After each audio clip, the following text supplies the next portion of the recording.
Hello there and welcome to tonight's Maya workshop, where we'll be taking a look at Maya 2013.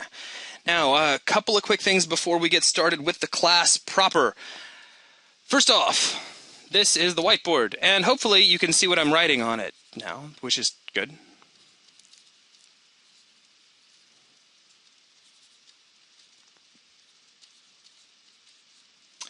There are some administrative things about how this class is going to run tonight that I want to run past you, specifically about interaction. First off, if you are planning on chatting or talking or asking idle questions of your students, you're going to need to do this via http://buzznet.3dbuzz.com. Please make sure you are logged into this system while you are attending the webinars live. You, of course, don't have to log into this if you're watching the video stream later on, but we do keep a running attendance based on you logging into this system. So if you actually want credit for this webinar, please make sure you're logged into this system. If you have any official questions,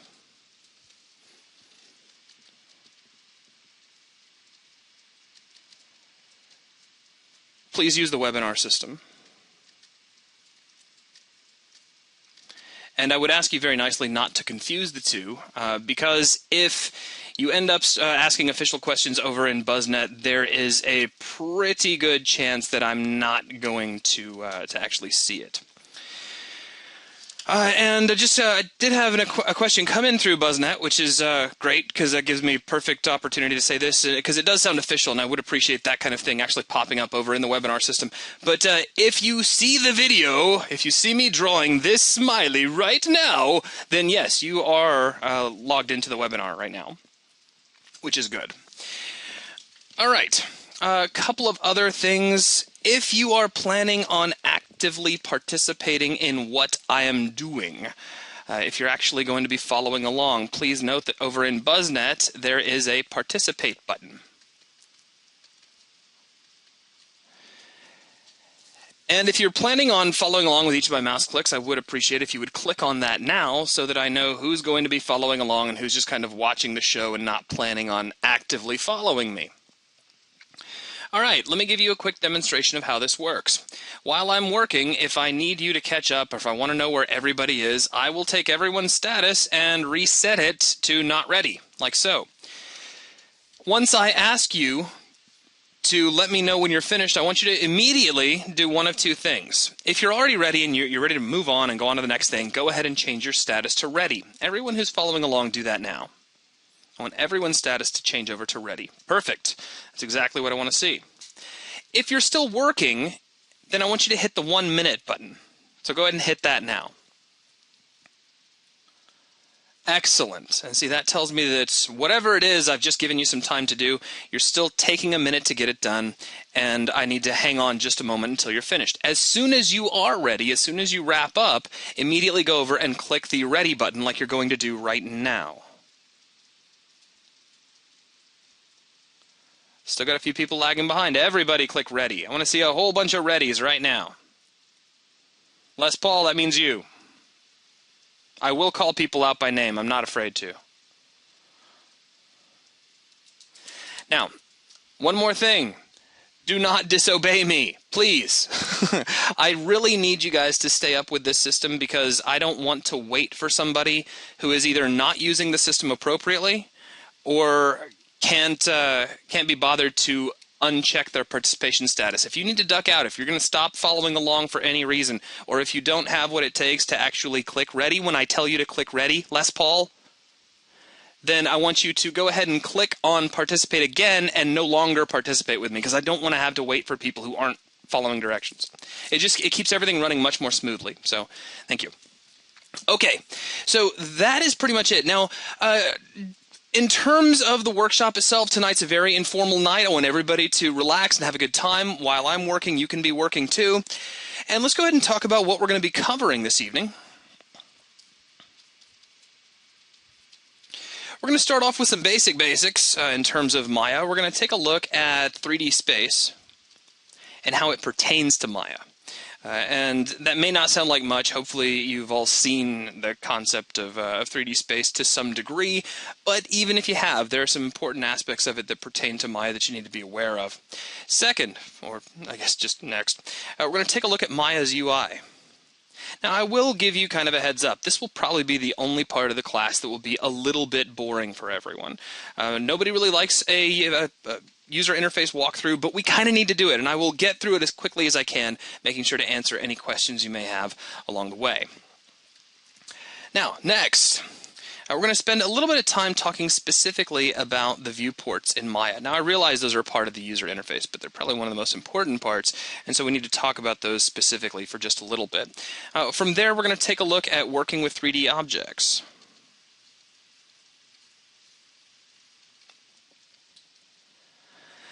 Now, I just saw a question roll in from Wick. No, we don't actually have a TA hiding anywhere tonight. The person who was going to be TAing for me has to sleep tonight. So I'm flying solo this evening, which is probably the biggest reason why I didn't realize I was broadcasting my screen. There was no nice teacher's assistant to say, hey, Zach, you haven't hit the play button yet. But, you know, at least we started over, so everything's good now. We're going to take a look at parenting and grouping, which will come in very handy for tonight's project.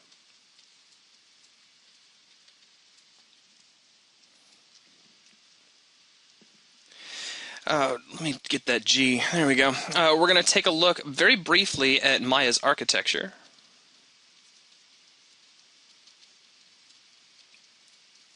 And I'm just going to do a little bit of name dropping here. So we'll take a look at some nodes and how they work.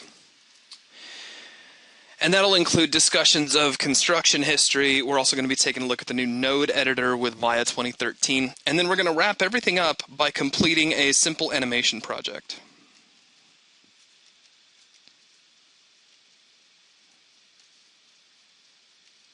Now, this class is slated to run between 2 and 3 hours. The last time I taught this over on Friday, I think it took a total of 4 hours to get everything done. Yeah, this will be keyframe animation, Riri Show 80. So that's what we have in store. Let's go ahead and get started, though. Some of this actually just takes place over here in the whiteboard. We don't really need to bother too much with Maya right away. And the first part of this is just about 3D space in general. Now, I'm sure that all of you, to some degree, are familiar with the concept of two-dimensional space, where you have a couple of different axes, one pointing horizontally and one pointing vertically. Generally speaking, the horizontal axis will always be X, the vertical axis will always be Y. Now that changes depending on who you're talking to, but you're probably familiar with this anyway. Now, of course, in 3D space, you get that third axis, right? The important thing to be aware of is that inside of Maya, you have the x-axis pointing generally to the left and to the right, the y-axis is pointing up, and the z-axis generally points forward. Now, why is this important to you? Well, if you're coming to Maya from any other 3D application, well, just about any other, particularly 3ds Max or Blender or even UDK, for instance, they all use a z-up world. Maya uses a Y-up world.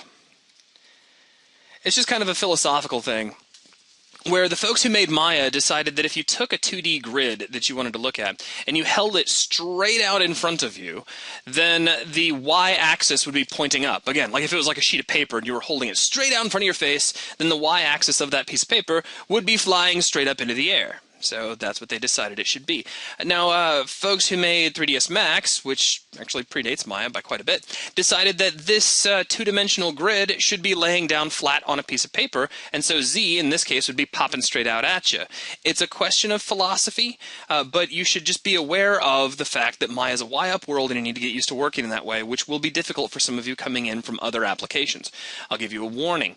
Inside of Maya's settings, there is a way to change it over so that Maya works as a Z-up system instead of Y-up. I would recommend, at least gently, that you don't bother with that. I have seen in the past, and it might have been cleaned up, because this was years ago that I really tried to experiment with this, but I have seen tools in Maya's arsenal that just don't behave very well when you switch over to a Z-Up world. If you're worried about converting things over, say for instance you're actually constructing something that you plan on taking over into UDK, which is a Z-Up world as I mentioned earlier, don't stress. The conversion system will 9 times out of 10 have some nice way to transition it for you so you don't have to worry about anything. So just something important. I also want to mention this, and this is not as critical when you're just starting out and you're just kind of playing around with Maya and doing your own thing, but by default, Maya's default unit is a centimeter. So if you're exporting things from Maya into another piece of software and you find out that it's just too big or too small or it's just way different size than you think it was, just remember that Maya by default was building everything in centimeters. And of course you can change that. You can change that to inches, to feet, to yards, whatever you think is going to be perfect for your particular project. Okay, so that's the basics of 3D space. I do want to throw this out. Do not be in any way shy while I'm talking, while I'm lecturing, while I'm doing just about anything, to hurl questions over into the question system. I'm probably not going to stop very often and ask for questions, but you're welcome to ask them whenever you want. And I may not see them right away. It may take me a couple of minutes to finish my thought before my eyes cut over to the question panel. But again, please, if you have an official question, just drop that over into the webinar system as soon as you can, and I appreciate it. Alright, so now, next thing. We've talked about everything I really wanted to hit about in 3D space, and now we get to move on to the fun part, which is Maya's user interface. Now, I am curious who, just by letting me know over inside of BuzzNet, looks at this interface and is terrified. Who's really intimidated by this? Risen Force isn't anymore, and he just started. That's awesome. You can interact with me. You can say things. SJC is having a bit of a come apart. Show 80, just to reiterate the instructions that I was saying earlier, if you have an official question that you'd like me to address in the video, please, just so things don't get too convoluted, because you can see people are chatting over in BuzzNet right now. Please put questions over into the webinar system. If you take a look at the little bar that is open with the GoToWebinar software, there is a place where you can insert questions. And that will make it a lot easier for me to see if you have an official question, like what Ty Williams just asked a moment ago. He said, is it important to deal with units at the start, or can it typically be adjusted later if you were to import to UDK or something similar? No, I'm not doing the raise hand thing. Just there is a question panel in the software. Just enter a question and I'll be able to see it. Anyway, if you're doing something that is rigged, that has joints and is skinned, etc. and so forth, then you're going to want to handle your units early. If it's just a static mesh, for instance, it doesn't really matter. You can always size it up or size it down later as you see fit. But generally, like for Unreal, it's a 1-to-1 ratio, and Unreal doesn't care what your default unit is set to. Whether it's set to centimeters or whatever, it's just going to be unit-to-unit conversion. So I generally don't worry about it. I just model in Maya and move on. Unity, on the other hand, is a little bit different, and you have to size things up a little bit. Okay, so my goal here is to break down this interface into some key parts, just to make it easier to understand what you're looking at. Here we go. Is it possible to remove the gradient in the 3D views and have it similar to the older versions of Maya? It is, actually. If you go to Windows, Settings, Preferences, you can go to your color settings, and in the 3D views, there's the gradient. If you set those both to the same color, you no longer have a gradient, obviously. So that's generally how I do it. Now, if there's some other secret way to do it that I don't know of, like a turn off gradient checkbox, I've never seen it. I've always just changed it right here. So, but I'll be honest, I really like the gradient. It's always just kind of spoken to me, made me very happy. Okay, so let me do this. Show 80, are you having a difficult time finding the question panel over in the webinar software? And you can answer me over inside of BuzzNet. I just want to make sure that everybody's up to speed and everybody's jamming and doing what they need to do. etc. and so forth. Oh, I love the shift key in Photoshop. Really makes me happy.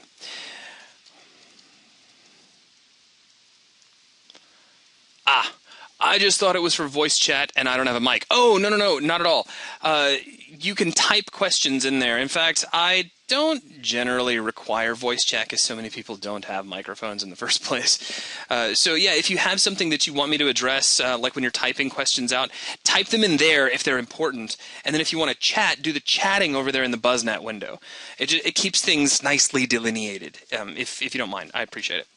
Okay, so Maya's user interface. The way we're going to handle this, as opposed to just talking about a whole bunch of different things. Now, I'm going to give you guys sort of a heads up. I'm a big proponent of notes, of drawing things out on paper, of killing trees, if you want to look at it that way. I generally think that if you take the time and effort to write something down, then that piece of information is probably going to stick with you for a very long time. All that to say that when I'm writing stuff down, I am subconsciously willing you to write it down with me. But if you're not a note taker, then I'm not going to try to make you into one.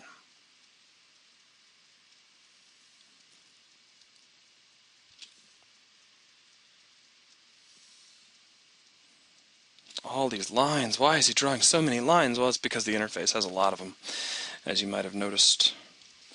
Okay. So here are the primary zones of the My User Interface.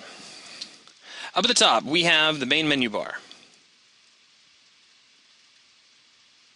which doesn't look all that fancy. In fact, it looks a lot like most menu bars you've seen in most other applications you've been using since you probably touched a computer many, many eons ago. However, Maya's menu bar does have a few special features you need to be aware of. And down underneath this, we have the status line. This is not a toolbar, though it does kind of look like one. And it even has a couple of buttons which kind of sort of behave like toolbars, but really, it's not a toolbar. I didn't call anybody old. I've been using computers for a really long time. Maybe I call myself old. Relax. And then we have the shelf. Over here on the side, we have the toolbox. On the far side over here, we have one of two things. It is either going to be the channel box and layer editor, or it is going to be the attribute editor.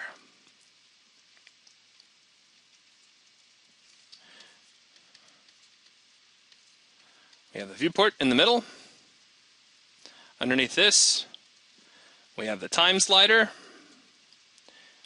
We have the range slider.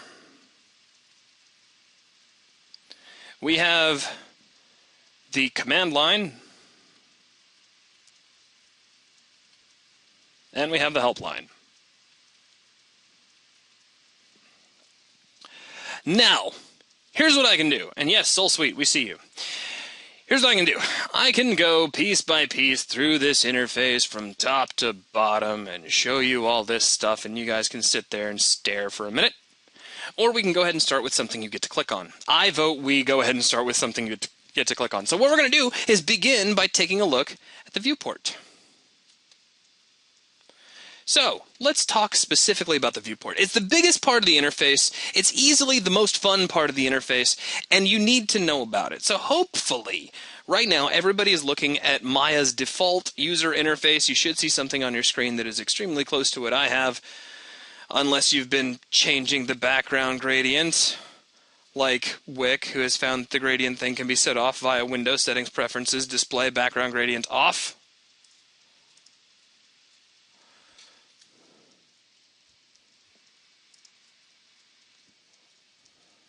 Oh, under preferences and all the display stuff. There you go. And then there's the background gradient, which you can kill, switch that to off. And you can have the old school, boring Maya if you need it. I don't want the old school, boring Maya. I want the modern, amazing looking Maya, and you guys are just lucky that I'm not using hot pink and purple for my gradient. So, Yes, I can do that again, Ryan. You don't have to say please as a separate line if you don't want to. It's all good. I'm going to assume that you say everything in the nicest way possible. If you go over a window, you can go to Settings, Preferences, and go to your Preferences window. And under Display, at the very bottom, you'll see Background Gradient. You can set to off and on. But I'm going to show you something else. If you look in the lower right-hand corner of your view, there's this little tiny white icon that looks like a running man from way back in the day of like the old Intellivisions. And if you know what an Intellivision is, high five yourself for being awesome. You can click on that, and that brings up your Preferences window as well, which is a lot quicker than having to dig it out of a menu.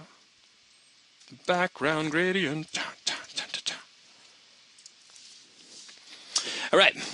So, again, back to the view. Now, it would be nice if we had something we could look around on, or kind of spin around in our view.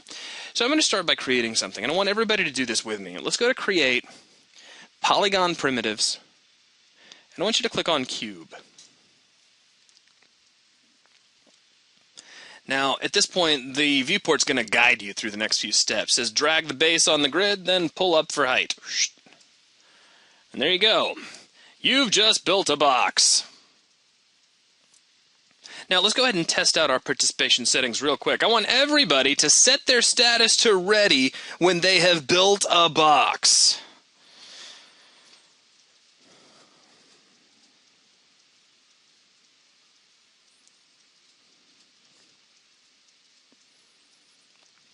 All right, that's just about everybody. How big does it need to be? It does not matter. Make it any size you like. We just need something we can see in the viewport so that we have something to rotate around. What I want to do is talk to you about viewport navigation and different ways the viewport can be shaded in terms of what you see. You can't do that unless you have an object, so we need an object. Good, that's everybody. So, here we are with our object, and the first thing I want to do is just talk about navigation. Now, when navigating your viewport in Maya, you really only need to keep one thing in mind at all times, and incidentally, it's one of the easiest things to forget, and that is the Alt key, and that's not AT, it's ALT. Alt key plus some mouse button will do something for you. So, Alt plus, let me change that from a colon to a plus sign. Left mouse button, or LMB, I like to abbreviate, is going to tumble your view. Plus middle mouse button, or MMB, is going to pan your view. And plus RMB, or right mouse button, is going to dolly your view. Now, one of the things I like to do to just see who is following along and who's being interactive with me right now is I like to see who wants the cookie. There is no real cookie. All these cookies are virtual. They're just for bragging rights. But can anybody inside of BuzzNet tell me the difference between dollying and zooming? And do it quick, because it's a competition. Zooming moves the camera. Risen Force is wrong. He actually loses a cookie. Dollying goes around the object. That's not entirely true. That's not what I'm getting at. Wick just said zooming does not move the camera. Dollying moves the camera. Wick actually gets the cookie. Ryan says like a camera on a track. That's pretty close. I think that's probably as close as I can get before I actually show it. So real quick, let's go over our buttons. Alt and left mouse. And Ryan, I know, I guess the differentiation does get a little confusing for some folks. I really am sorry for that.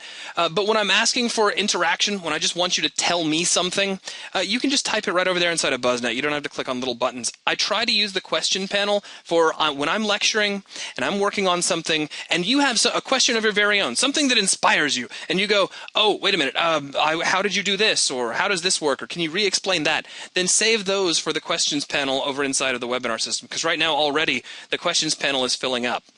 So just if I'm just interacting with you and I ask you a question like call and response, you can just type that over into BuzzNet. So thank you very much.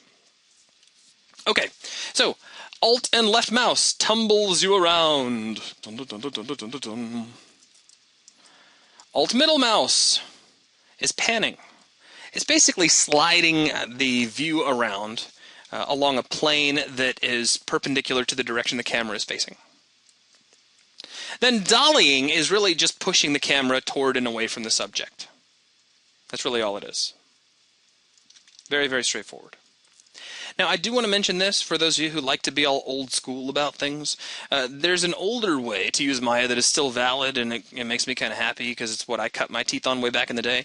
You can use Alt and left to tumble. You can use Alt and middle to pan the view. And you can use Alt and left and middle together to dolly in and out. Back before Alias Wavefront remembered that you actually had a right mouse button on your computers, you had to do that. There was no right mouse for dollying. It was left and middle together. And as awkward as it may seem, you did get used to it after a while. Okay, so there's your basics of navigation, okay? Now, next, let's take a look at how the viewport is actually shaded, because this will be more important to you than just about anything else. So right now, if you haven't hit any buttons, you are currently looking at a wireframe of the box that you put in your camera. You can activate wireframe in your viewport at any time by pressing the 4 key on the keyboard. The 5 key is going to shade your view so that you see a solid box. Please note that the green edges are only visible because this box is selected. If we click out here in space and deselect the box, those green edges go away until we click again. Now you can also hit a couple of other buttons that won't mean much to us right now, and I want to take just a moment and actually make them mean something. We have the 6 key, which shows any textures that we have applied, and we have the 7 key, which shows the result of any lighting, which right now, since we don't have any lights in our scene, everything just suddenly turns black. So let's write this stuff down. Again, I'm a big fan of writing stuff down, at least so you don't forget it. Shading keys. 4 is wireframe. 5 is shaded. 6 is textured.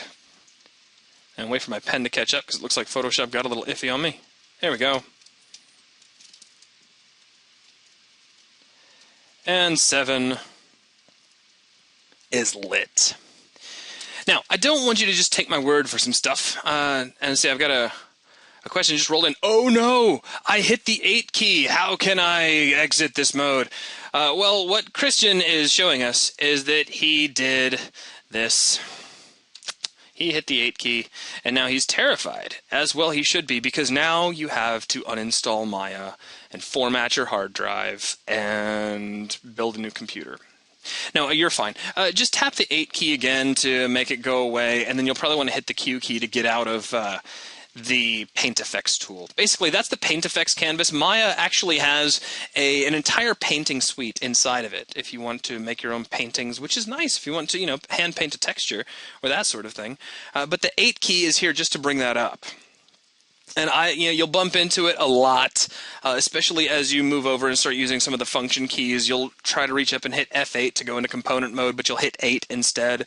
And yeah, it's really fun. And I will mention this as well. You can do a new scene, and everything will look totally normal. But I just want to point this out.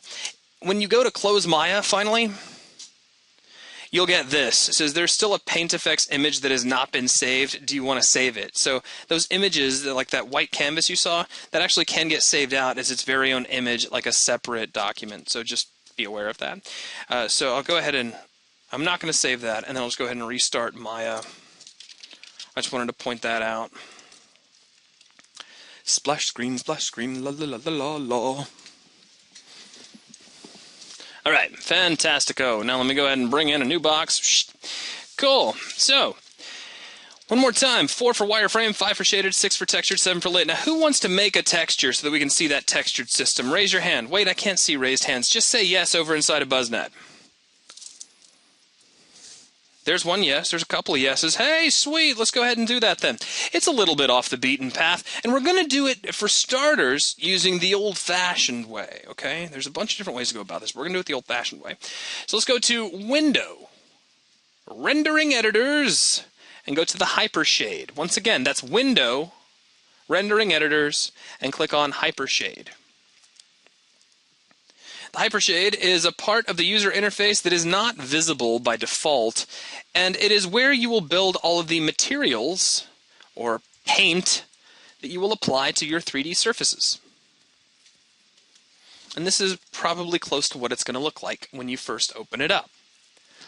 Now, by default, you have 3 materials that are open at all times.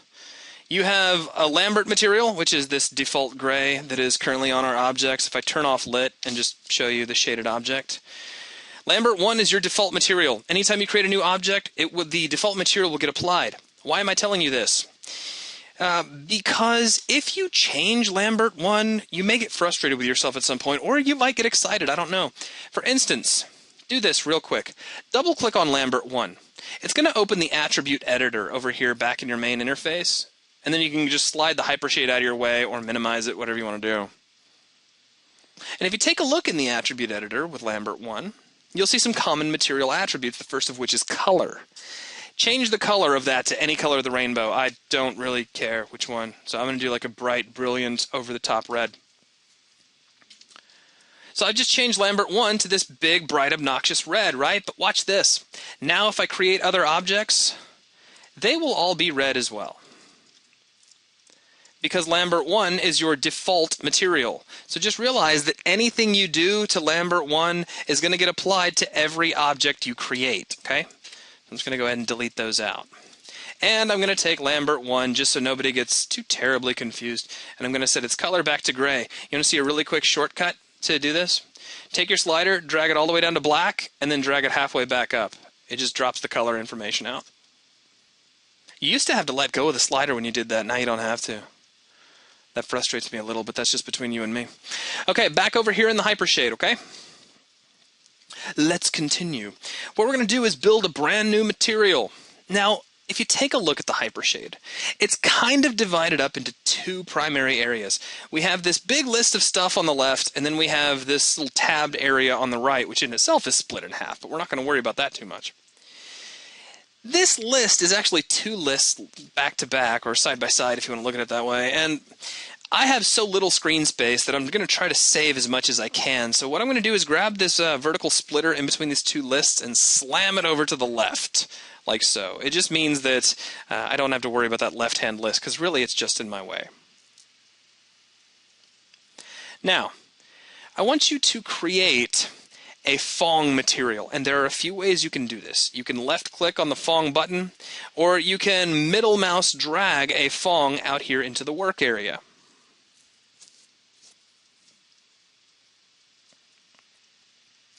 Now, we have a tabbed area and we have a work area.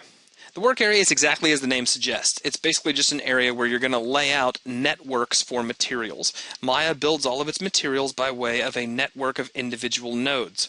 What you're looking at right now is a node that represents a single Fong material, and Fong is an algorithm developed by a guy whose name was Fong, if you're wondering where they got the name, about how light should play off of a surface and the mathematical properties of light coming off of a surface. So basically all it's saying is we're using a material that is using that dude's algorithm. Okay, so now we're going to apply a texture to this. What I'd like you to do is scroll down to the checker texture, as you see here. It's not very far down the list. And I want you to middle mouse drag that right on top of this new Fong material. As soon as you do, hang on just a second, Brian, I'll get to you. As soon as you do, this little pop-up menu will appear, and I want you to click on color. You can click on default too, and it'll do the same thing, but I'd prefer it if you clicked on color. Brian Rose, you know, actually I got a little spot on my screen. I thought your name was Briar Rose for just a minute. If you take a look at the very top of your hypershade, you may have this leftmost button clicked where you're only showing top tabs only. Next to this is the show bottom tabs only, and then you have the split. Make sure that you hit that. If not, you might have grabbed this little splitter bar and dragged it either to the top or to the bottom. Either one of those is a fairly common little mistake. In either case, if you've got like the bar slid up to the top or bottom, just click on either one of these other 2 buttons and then click back, and you should be good to go. So one way or the other, you should be able to get your work area back. Now what I want to do is do a quick ready check. So if you have a checker now connected to the color of your material, please set your status to ready. And if you need a hand with that, if you're still having a rough time, let me know. What if I don't have a work area tab? Are you in the hyper shade or the hyper graph? You should be in the hyper shade, so make sure you've gone to Window, Rendering Editors, Hyper Shade. And then just pay attention to these 3 buttons here across the very top. You missed what to do with the pull down when I drag the checker over. No problem, just I'll just recreate the whole thing. Watch this. So I'm going to middle mouse drag a checker from my list right on top of my Phong material. You can choose either default or color, and that will work. So one more time, just for everybody, middle mouse drag on top of the Phong, choose either default or color, and it'll connect up, like so.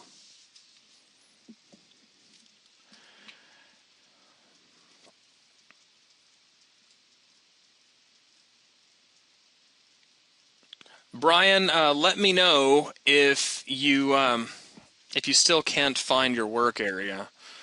You can tell me over inside of BuzzNet or your question panel. Steven said, I missed what to do with the pull down when I dragged the checker over. Hopefully that was able to get you sorted. And then Ryan says, I might have set it up right. I'm afraid I might not have done it right.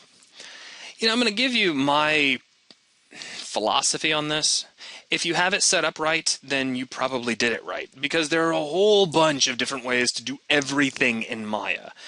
You can run all of Maya in just a command script if you want to, and it'll still technically be the right way to do everything. So as long as you have these 3 nodes, you'll have a placed 2D texture, you'll have checker 1, and you'll have your little Phong here, and they're wired up like so that your little Phong material looks like a ball with some checkers on it, then you are good to go.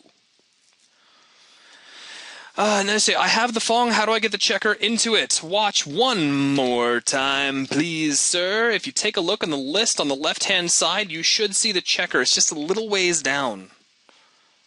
And it is, for the most part, it'll be alphabetical order, but the list does start repeating after a while. So you'll see checker. Just middle mouse drag that on top of Phong 1. And when you let go of the mouse, you'll get a pop-up menu. From this pop-up menu, choose either default or color, but I'd prefer it if you chose color. It doesn't really make that much of a difference, but just for sake of precision, I'd prefer it if you click color. And really, that's all there is to it.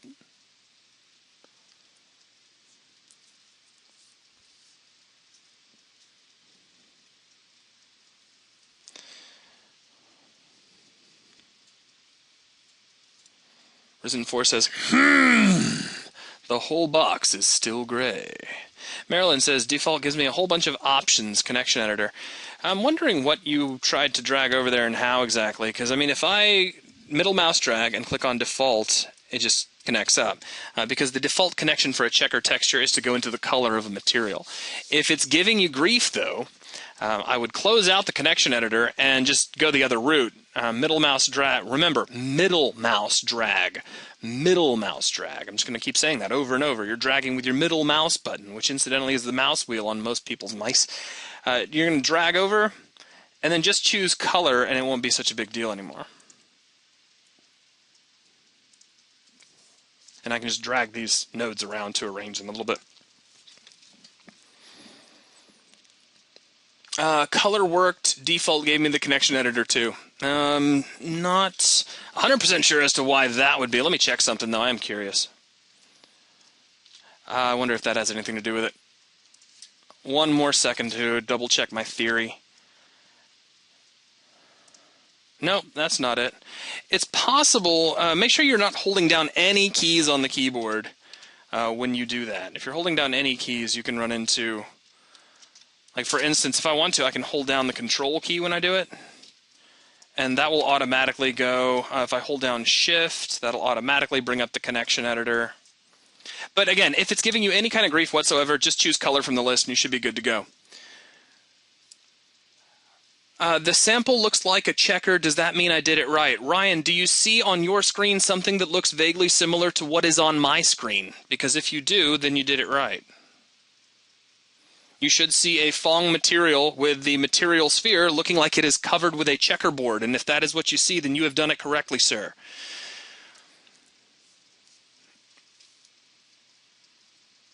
Risen Force, that doesn't make any sense. I will try to fix my work area tab problem later. Watch my mouse right now, Risen Force. Do you see these 3 buttons at the top of the hypershade right now? Tell me yes or no inside of BuzzNet immediately. Okay, if you click on the left-hand button, what do you see? Heck with this. I'm going to go ahead and just take a look at your screen. I need to know your actual name, though, so that I can move over to it. Brian, okay.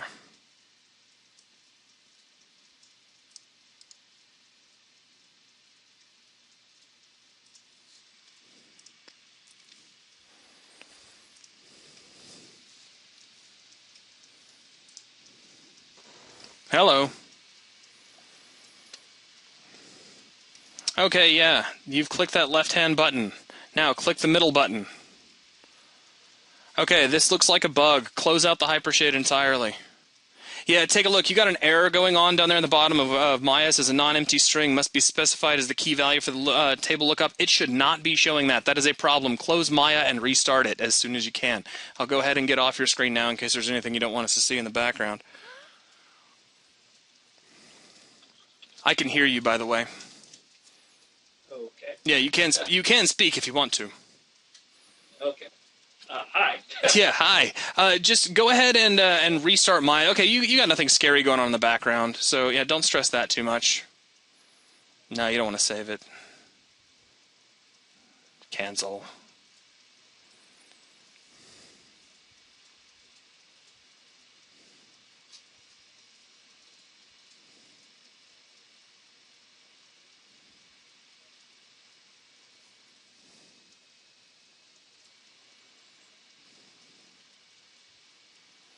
Okay, now immediately go to Window, Rendering Editors, Hypershade. Yeah, you've got a problem. That is not normal, what you're seeing right there. So I'm not sure what we can do to help you immediately. If take a look on Autodesk's website about deleting your preferences file, because I don't want to dig up your user prefs file in your documents folder right here in front of the entire class, just because, I mean, that's, you know, your personal computer and everything. But if you go under your documents, you should see there's a Maya folder there, and there's a preferences folder. Let me see if I can bring it up on my end, and I'll just show you the path to it. So here, let me do this. I'll navigate to it over here on this end, and then I'll just bring up the window. I think that might be a smoother way to go about it.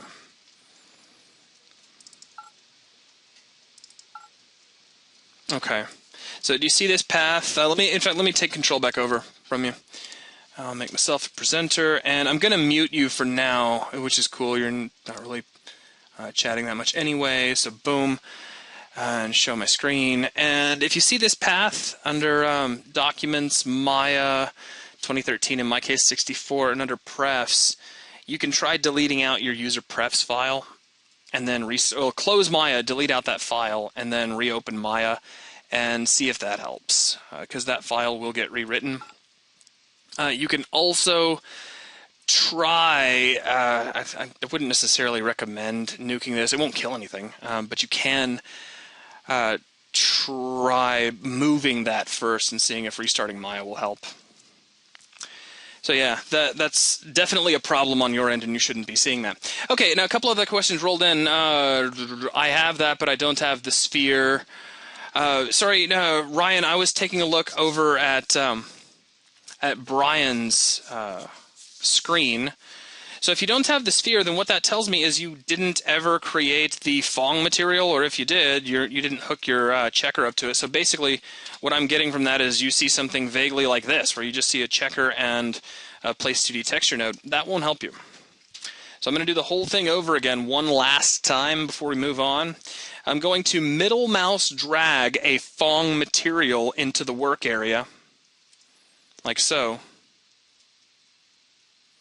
And then I'm going to scroll down a little bit. I'm going to take a checker and middle mouse drag that on top of the Fong, right on top of it, smack dab, like so.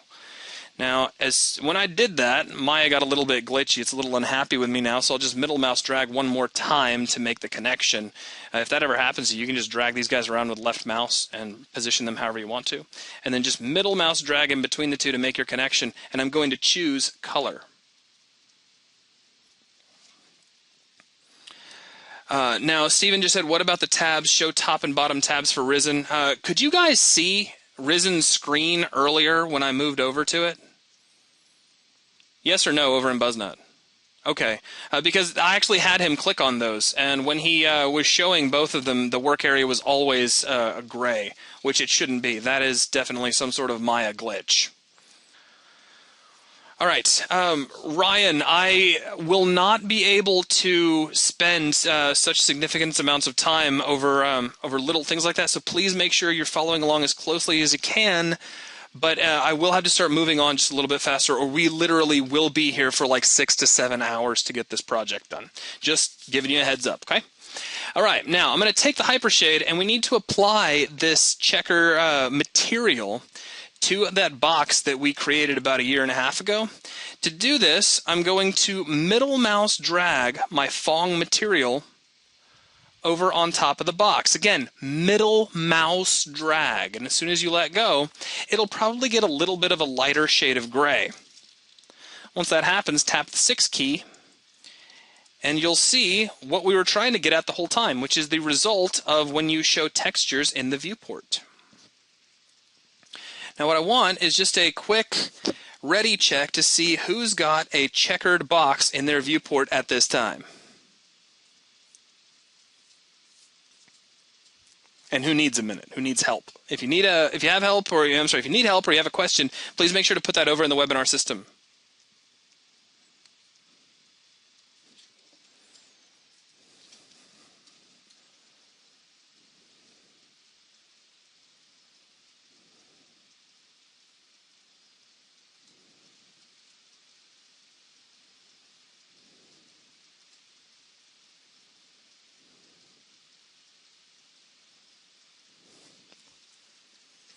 You're fine, Ryan. There's no need to apologize. I'm just trying to let you know that we really would be here for a very, very long time, and I won't be able to do that, I'm afraid.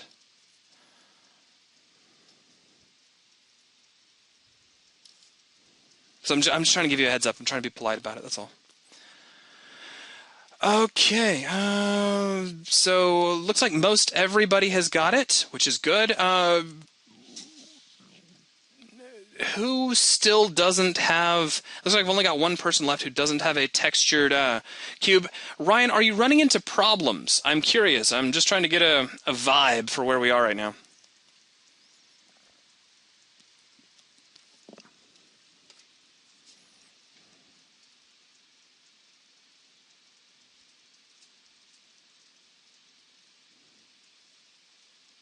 I lost track of my hypershade window. Okay, that's one of those things that will probably plague you until you start running multiple monitors. But make sure if you need to, you go back to Window, Rendering Editors, Hypershade, and if for some reason when you click on it, it doesn't immediately pop up, then you may want to check and just see if it's over on another screen somewhere, or if you slid it way out of the view.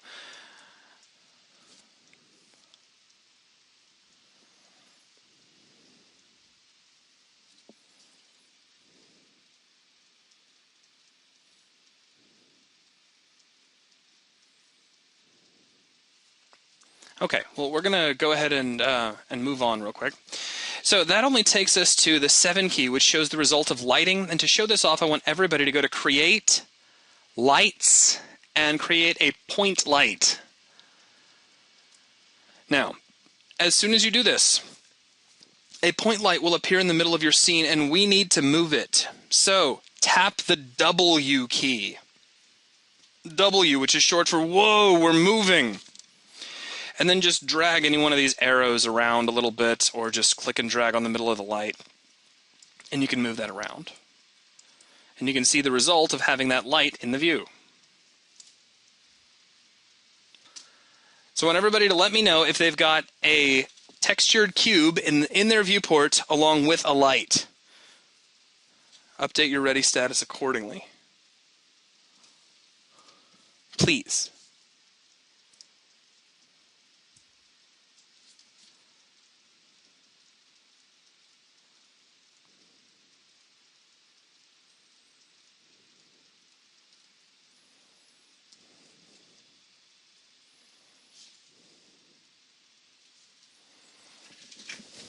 All right. That's pretty much everybody. Minus 1 or 2. So we're going to go ahead and scoot on just a little bit further. So those are our viewport view modes. Now, there are some other aspects of the viewport which are important for you to be aware of to keep you from getting too terribly lost. Now, Marilyn just mentioned over inside of BuzzNet, I'm not sure, I do not see the light itself. I am very zoomed in for some reason. Well, that actually allows me to demonstrate the next thing I was going to talk about, which is if you are lost in your viewport, remember the A key? What A is going to do is zoom you back out to where you can see all of the objects, not including lights, in your scene. You can also use the F key, which is going to allow you to frame up on a selected object. So that's A and F. Real quick, let's write those down.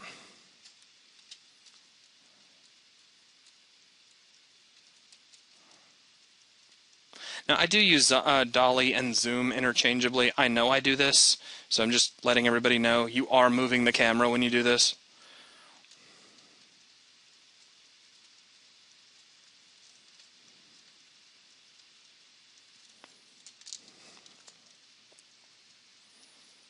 And there you go. Now, if you don't have this up to this point, I do not want you to be alarmed, because really all of this was just about a quick demonstration of the viewport. And that's really it, and that's all. So now what I want to do is move on and give a quick rundown of the remainder of the user interface. So, starting at the very top, we have the menu bar.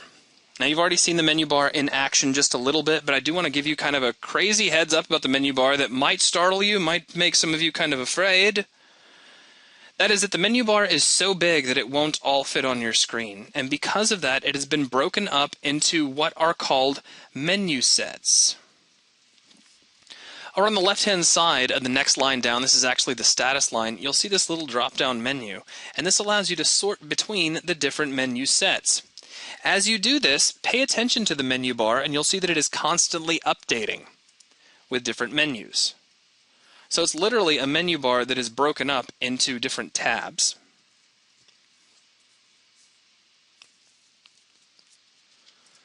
Now there are some constant menus that never change, those being File for opening scenes, saving your scenes, etc. and so forth. Let me throw this out. Please make a note of this. Please write this down as very important somewhere nearby your computer so that you never, ever, ever forget it. If you go down to File and choose Save Scene, take a look at your options box. You should make sure that incremental save is checked at all times. And click Save Scene. I'll go ahead and give this a name. In fact, I'll just call this temp because I don't plan on keeping this right now. But what that means is each time you just hit Control S to save your scene, it will create another iteration of the file with a number at the end of it, so that if you're working and you break something but you keep saving, you're not saving over your work. So if you need to go back to an earlier version of the file, you can, and that's absolutely critical. Ryan, where are you at right now? You doing okay? You can just respond over in BuzzNet to let me know how things are going. I'm just kind of figuring out where you are.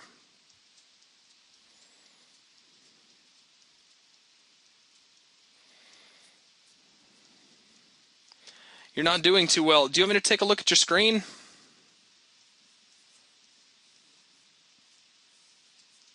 All right, here we go.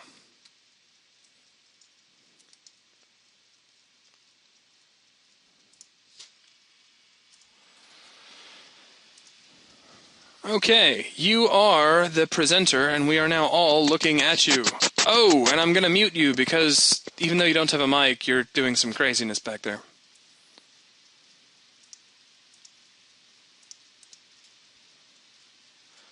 Okay. Here's what I want you to do, Ryan. I want you to select that checker 1 you've got right there to the left of your mouse cursor, and I want you to hit the delete key. Select it. Click on it. Left click right now. Hit delete, nuke it, make it go away. Goodbye. Now, let's see, that's Fong 3. That's fine, you can keep Fong 3. I want you to go back over to your left-hand list, and you see the checker. It's just a little past halfway down. I want you to middle mouse drag. Nope, don't click on it. Undo that. Just hit the Z key. There you go. Well, you hit it one too many times. Hit Shift Z to redo. Or unless you've already clicked. There you go. Just nuke that. Okay, middle mouse drag that checker texture on top of Fong 3. Release.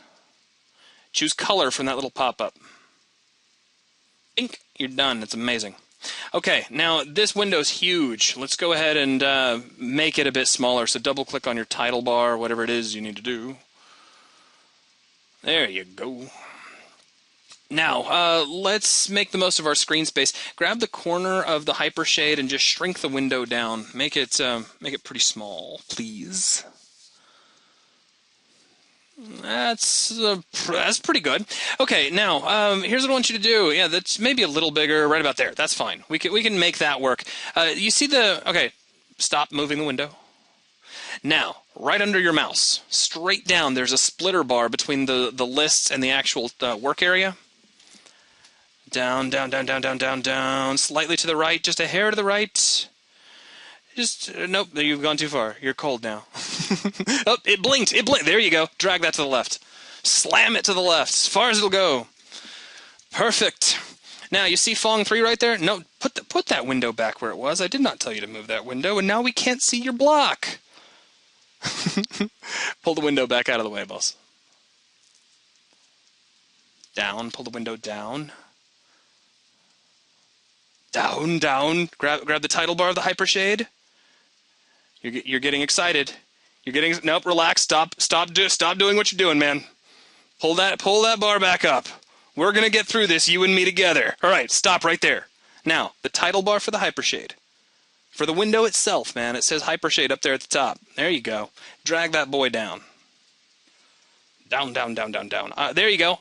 Okay, but don't drag it off your window. See, here's the thing. We need to be able to see that block you've got right there in your viewport, and we need to be able to see the hypershade. Perfect. That's fine, right there. Oh, you're almost there. Bring it back up. Stop. Do not move. Move no further. Okay, take a deep breath. And make sure you're not frustrated. If you're not smiling, smile. You're a cool guy. Okay, now I want you to middle mouse drag that Fong 3 right out of the work area, right on top of that block back there in the background.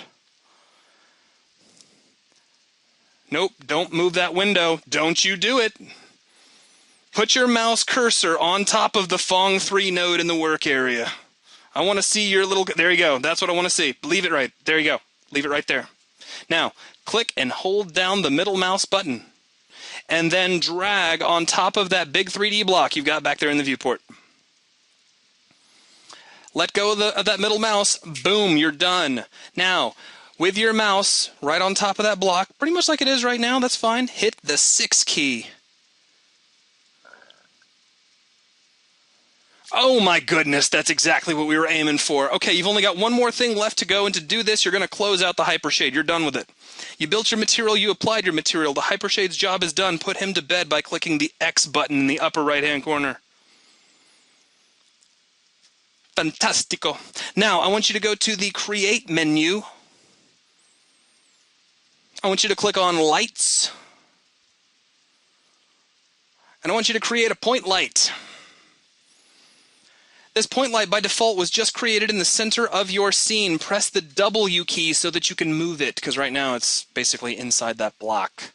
You see that little tiny widget there? Grab it and drag it in any direction you want. Just get it out from behind that block. There you go. Perfect. There he is. That little green guy is your light. Now tap the 7 key on your keyboard. That is the result of your lighting. What I want you to do real quick is take your mouse and put it right in the middle of that green dot, in the middle of that widget. That's your light itself. Just drag that around real quick and watch what happens. Just go crazy. It doesn't matter where it goes. Move it up. See, it's like sunrise. You can see it wiggling around your screen. And you can see the result of that lighting. That is what the 7 key does. All right. You are done and set. I'm taking control back. Dun, dun, dun, dun, dun, dun, dun, bump.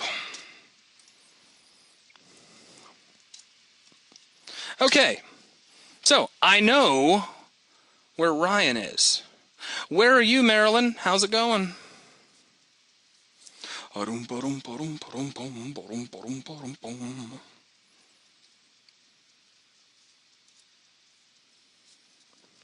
Marilyn, you can respond in BuzzNet. You can just type, and you can be like, hey. I'm good. You found the light. Excellent. Yeah, everybody who's already got through this, make sure you set your ready status right now. Then basically I'm looking at Ryan and Marilyn because they're the only ones who haven't. Ryan, your status should be ready. I made you ready. Together, you and I, we're ready. Okay, awesome.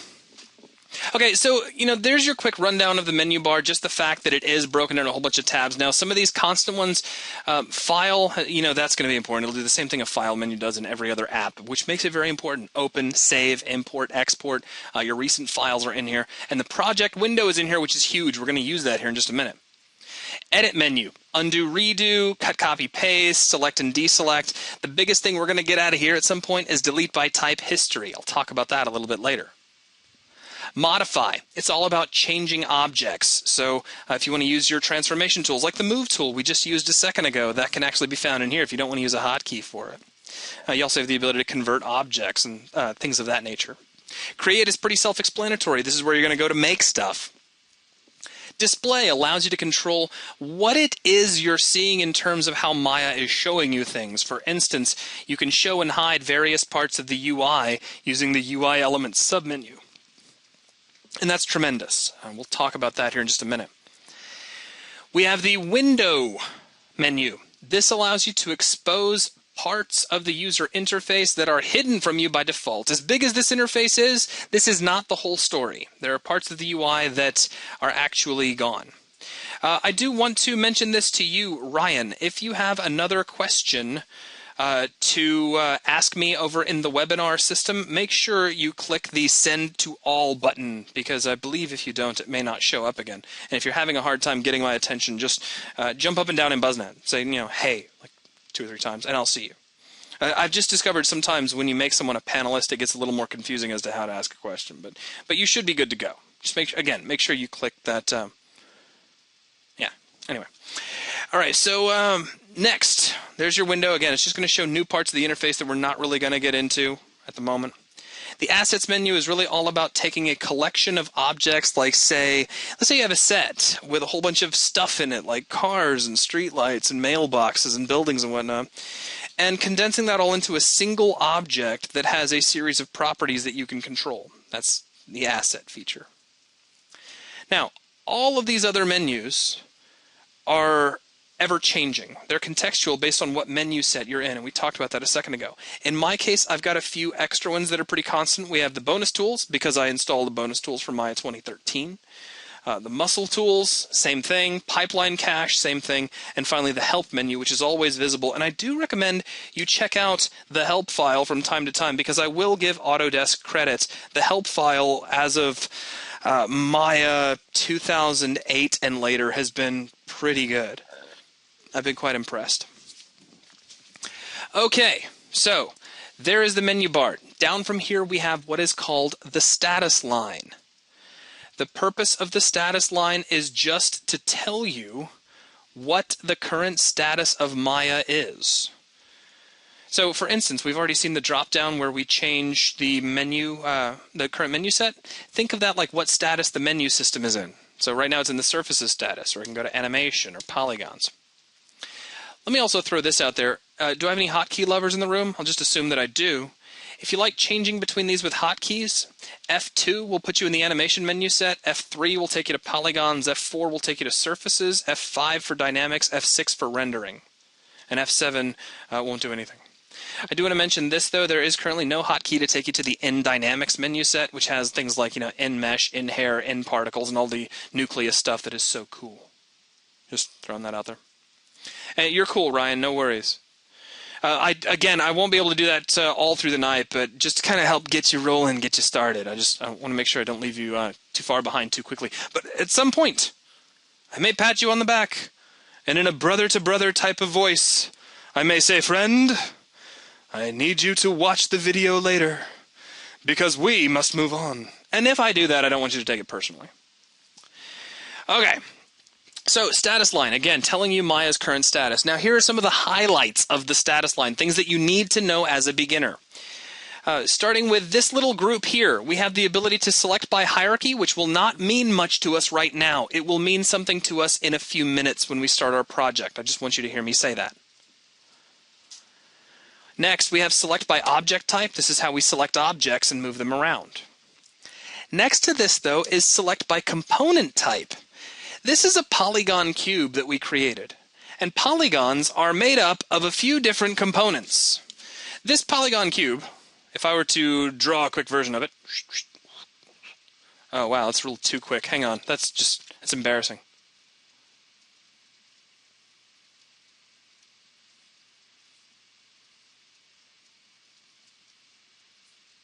So we got these little dots in the corners. And we have all the lines that make it up. We have vertices. We have these lines that connect the vertices, and these are called edges. And then we have these great big sheets of surface area, and these are called faces. Definitely keep that in mind. Now, I do want to mention this, because you're new and it's important. When you have more than one vertex, these are called vertices. If you have just one, it is called a vertex. There is no such thing as a vertice, and there is no such thing as vertexes, no matter what anybody tells you. So please keep that in mind. Vertices and vertex. Please remember that. Now, why am I getting to all this? Well, that's because if we click on our button up here in the status line to go into component mode, we can grab things like the vertices of this block and use them to reshape the block. So it's no longer a block, it's something else entirely. It is now the head of a chisel. Or I don't know what it is, but it looks pretty impressive, whatever it is. It looks like it could go fast. And then we can switch back to object mode and move it around as an entire object. So I just want you to understand the difference between those. Now, Marilyn just said, I do not see the components. And you know what? I don't want you to stress about that right now. One, make sure you did click on the component mode button. That's important. And if you didn't do that, well, then you won't see any components, obviously. However, even if you did, if you don't see any components for some silly reason, it could be because you don't have any of this next section selected. Because whether you're in object mode or component mode, which, by the way, for my hotkey lovers, you can toggle between the two with F8. You gotta love that, right? Your next array of buttons, however, allows you to control which components you want to see. So if you want to see the vertices that make it up, there's this little guy here, select point components. That includes vertices. So now if I make sure that's selected, now I have access to vertices. If I turn that off and switch over to line components, that means I can select edges and I can move edges around. Or I can switch over to surface components or face components, and that means I can now select faces and do stuff. So basically that's how these two areas relate. If you're in object mode, this allows you to control the types of objects you can select.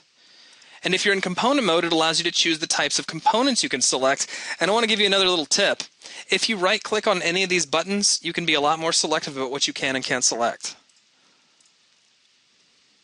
So for instance, if we're over here in object mode, I can click on the surfaces button, and now I can't select surfaces. I can still select lights, but I can't select that surface no matter what I do. I can turn it back on and I can select it, but if I right-click on it and turn off poly surfaces, I'm right back where I started. I still can't select it. If, however, and you don't have to follow along with this, I'm just kind of showing you.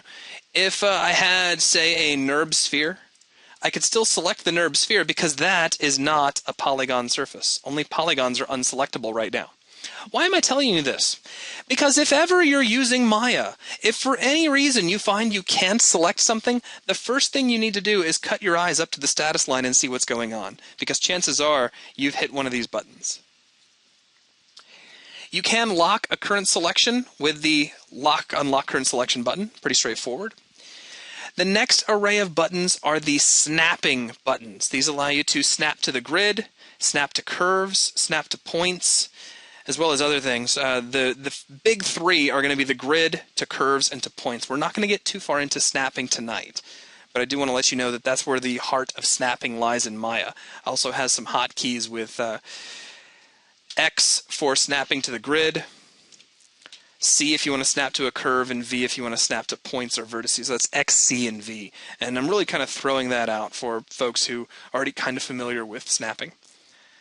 Now, when I say a NURBS surface, I'm trying not to allow myself to get too terribly sidetracked, but check this out, Ryan. When you go into the Create menu, you'll notice that we dug a cube out of the Polygon Primitives menu. And you see you have NURBS primitives up here as well. NURBS is an acronym. It stands for Non-Uniform Rational B-Spline, which is a really complicated way of saying that this is a shape that was defined by a mathematical equation. And I don't really do math that well, but actually I'm pretty good. I'm being a little bit facetious there. But it's a different type of surface.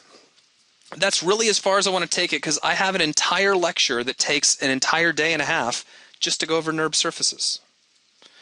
Like vector art.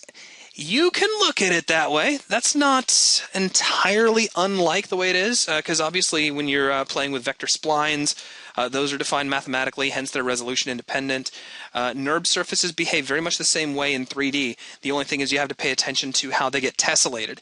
In the end, no rendering engine can actually see a NURB surface. It has to, under the hood, tessellate it into polygons, and you can control how many polygons are being used to formulate that tessellation, and thereby control how smooth a surface looks, or the type of resolution it's going to need to render at. Now that's me breaking out into a whole bunch of tech speak. But if you understand, if you're able to make the association to vector art, then I think you're cool. All right.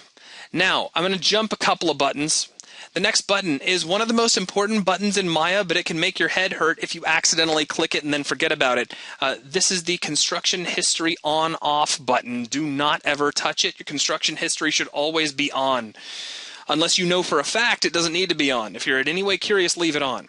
I have actually seen people reinstall Maya multiple times because they switch this off and then Maya stops working right. There are several different tools that are history dependent that will get a little bit gripey if you have this off. So just leave that on and forget about it. But I do want to point it out because if you don't know it's there and you hit it, then it's just frustrating. Next we have the rendering group. This allows you to open up your previous render if you need to render your current scene if you need to use the IPR render, which is the interactive photorealistic renderer. And by photorealistic, I kind of have to keep my tongue in my cheek. That's an old word, and it's not really as photorealistic as they'd like it to be. It doesn't even support ray tracing. But it's there. It allows you to update things like color and apply different textures and see immediate feedback. It was really cool about 6-7 years ago. I'll just let you know. And then we have the render settings. This is where you're going to change things like what resolution you're rendering at, which rendering engine you're going to use, etc. and so forth. And we'll be taking a look at all of that later. Now, that's everything I want to show you about the status line. There are 3 little buttons at the end that are kind of important and easy to overlook. We have the show or hide attribute editor, show or hide the tools window, and show or hide the channel box and layer editor. If you leave the attribute editor and the channel box editor buttons checked, you'll get little tabs on the right-hand side that allow you to jump between those very quickly. And that is one of my favorite things about Maya as whenever they implemented the newer interface, which I think was 2010. All right, moving down from here, we have the toolbox. The toolbox allows you to select different tools that you may need to access while working with objects. So starting from the top, you have the select tool. The marquee select tool, which just allows you to draw out cute little marquee selections like a lasso. The paint selection tool, which is cooler when trying to select a whole bunch of components. You can just paint out exactly what vertices you want to select to do something. When you're painting, you can adjust the size of your brush by holding down the B key, B as in brush, and then middle mouse dragging. And you can paint with the left mouse button, or you can control paint to deselect. So very, very cool feature. Next you have move, and then rotate, and then scale, which those have their own hotkeys. We have W, E, and R. So W for move, E for rotate, R for scale. If you feel like you've seen that before, it's because a lot of other 3D applications picked it up after Maya started using it, but I do like to remind everyone that Maya had it first. So there. All right.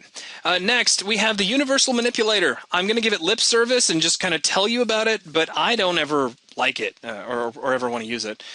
It does look pretty nifty. It gives you this little block around your object, excuse me, like a bounding box, which you can use to resize your shape or you can rotate it from various pivot points. But Maya does not respect those pivots for animation. Excuse me. What I mean by that is if you wanted to animate this guy rocking up on his corner, like so, if you tried to use this tool, then the animation wouldn't look right. It would just seem to rotate in place, and it won't work the way you think it will. So I never use this tool because I never get what I'm expecting out of it. So there you go. Excuse me. Still working on a little bit of that chest cold. We have the soft modification tool.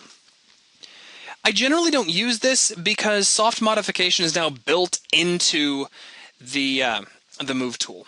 As a quick for instance, and you do not have to follow along with what I'm doing right now. In fact, don't bother. I'm just showing you something. If we create a plane, and I don't really want the soft mod tool active right now, so let's make sure I'm just using select. And I grab this polyplane and increase its subdivisions in width and height. I'm doing a middle mouse button if you're just dying to know that. And I grab some vertices here.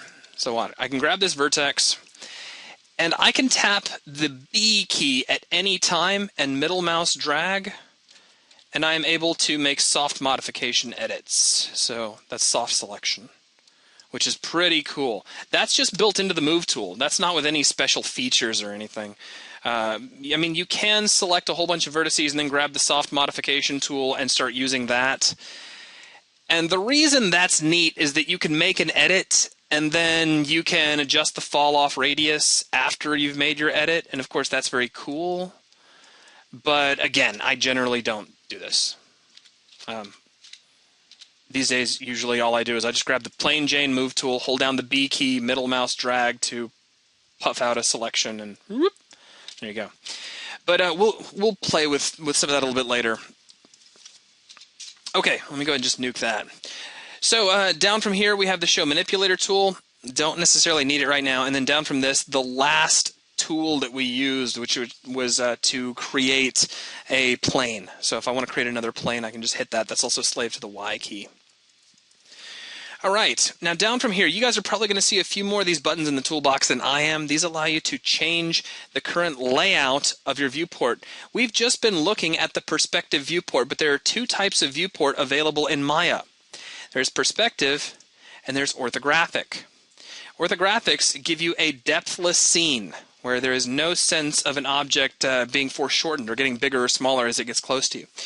Ty just asked, is there an option somewhere to make the selection box have to touch an object to select it versus having to fully encompass an object to select it? There is, and I was pretty sure it was up here, but I don't recall off the top of my head because I mean, I know that box exists in 3ds Max, and I always just set it to grab a certain portion, and I promptly forget it. So you run into one of those workflow issues. Okay, real quick though, let me discuss the difference between orthographic and perspective views. Again, perspective views give you a sense of foreshortening and depth where objects will get closer and further away and seem to get bigger. For instance, if I take this block, or it's not even a block, let me make a new block because that's just scary looking. I don't even know what that is anymore. And I duplicate it. So I hit Control D and I duplicate. And I rotate my view kind of like this. If you just walked into the room and you hadn't seen me lay this scene out, and I said, which of these two blocks is bigger?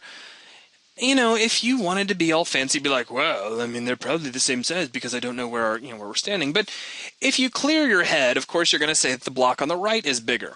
Well, if I take this block and kind of slide it off here, and then come over to the side view, they both appear to be the same size. This is like looking at a blueprint. There is no sense of depth whatsoever. Now, a couple of questions probably just sprang to mind, and before anybody asks them, I'll go ahead and get to them. I'm using the toolbox to jump between the 4 view and the single view. Generally, I have the 4 view up all the time. You can mouse over any one of these panels and tap the spacebar and jump directly into any one of those views. Just tap the spacebar. Don't hold it down. When you hold it down, you bring up what is called the hotbox, and we're not ready to talk about that just yet. Okay, so there's a quick rundown of the toolbox.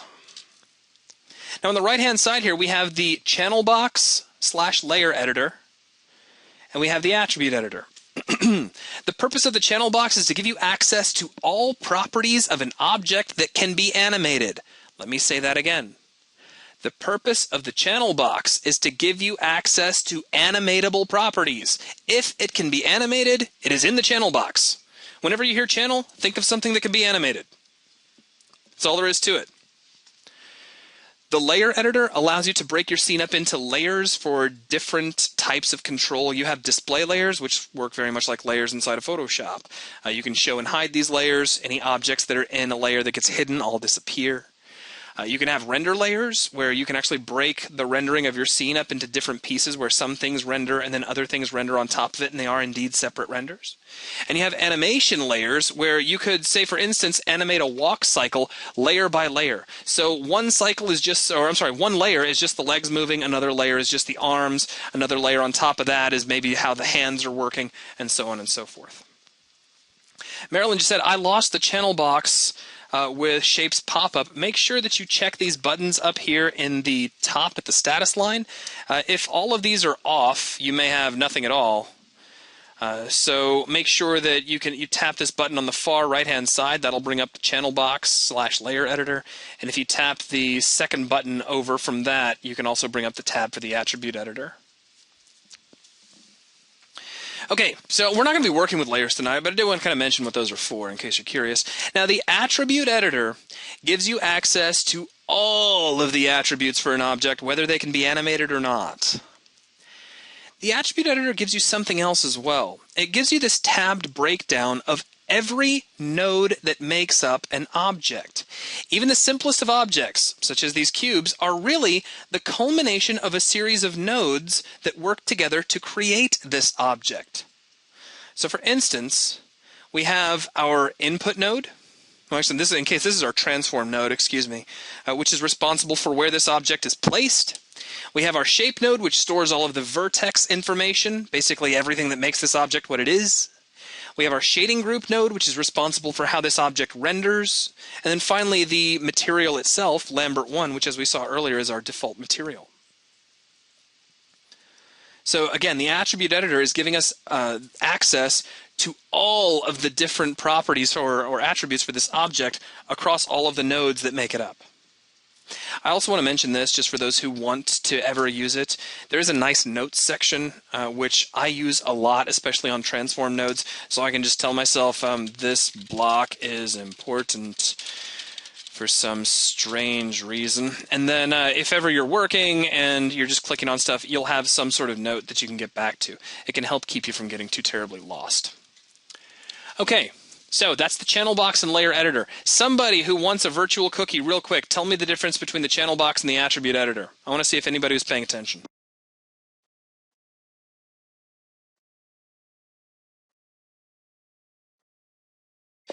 I got to give it to SJC. He says channel animatable, and Risen Force is too scared to answer.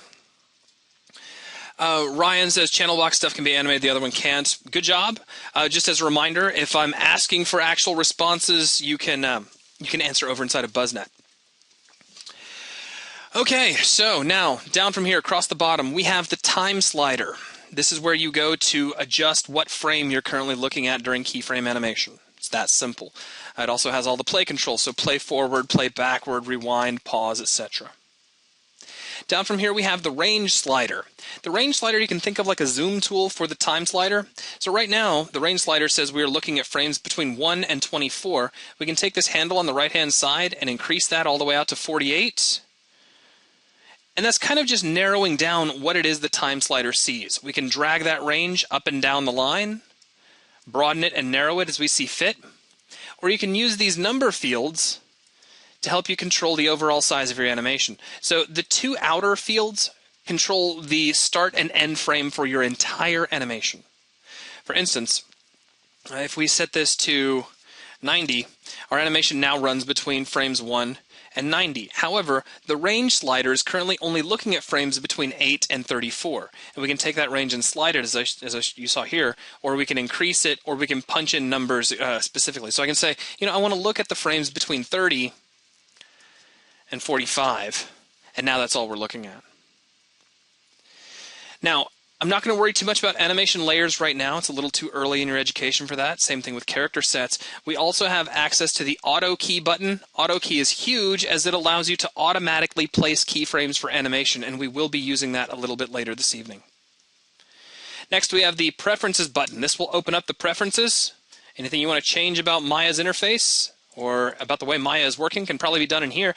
If you click on settings, here's where you change the up axis between Y and Z. By all means, play with it. Years ago, back when I thought I'd be fancy and switch it over to Z so I didn't have a hard time going between Maya and Max, I found there were several tools that would get a little wonky if you switched over to a Z up world. I can't tell you for sure whether that's still the case. In the end, I just got used to saying, all right, well, if I'm in Maya, Y is up. If I'm in Max or Blender, Z is up, and there you go. Down from here, we have the command line. This allows you to type in commands either in Mel or Python. You see the little button over here that says Mel? You might not have even known this was a button. If you click on it, you can switch over to Python or Mel just by clicking. I'm going to leave it at Mel, though, and if you want to try this out, you can type in a very, very simple Mel command. Type sphere, semicolon, and press Enter. And that will make a NURB sphere. Dun, dun, dun, dun, which I just hit the F key to fly over to it. I'll go ahead and delete that. Now, the command line is broken up into two panels. On the one hand, on the left side, you get where you type in your script. On the right-hand side, you get the response from Maya itself. So result, NURBSphere1, and make NURBSphere1. And if you're wondering what those are, NURBSphere1 is the name of the transform node. Make NURBSphere1 is the name of the input node. At the very bottom, you have the help line. This is Maya trying to help you remember how to use it. It's Maya trying to keep you from getting too terribly lost. So if you have, currently I have the move tool selected, so it says move tool, select an object to move. As soon as I select something, it says use the manipulator to move the object, use edit mode to change the pivot or use the insert key, and use control plus left mouse button to move perpendicular. So there you go. It is giving you all kinds of assistance. That is pretty much it for the visible aspects of the user interface. Naturally, there's a lot more to the user interface that we don't see, but I'm more interested right now, since you just kind of got started, in getting you up to speed in what's right in front of you. So that's going to about cover that. We're about an hour and 26 minutes in, so I want to take a quick break, just so everybody can stand up, stretch, and then we're going to sit back down, and we will begin working on our project after a quick discussion of working with 3D objects and some node-based architecture stuff. So, if you guys are ready for a quick break, we'll go ahead and take one now. I'm going to go ahead and stop the video.